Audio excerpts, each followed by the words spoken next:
Here's how to show you're listening to Spotify on Discord mobile. Now open up the Discord app on your iPhone or Android, works the exact same, and tap on You at the very bottom right.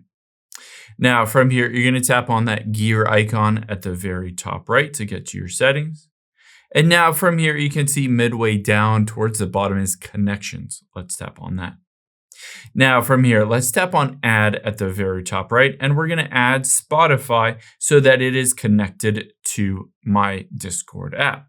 From here, I'm going to log in using my username and email, and I'll show you what this looks like. You can see I can hit login with password instead. Let's just do that and hit login.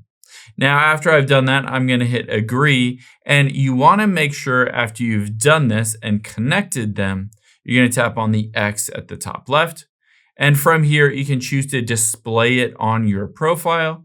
And then you can also choose whether to display your Spotify status, what you're listening to, as your status. So you can toggle that on or off.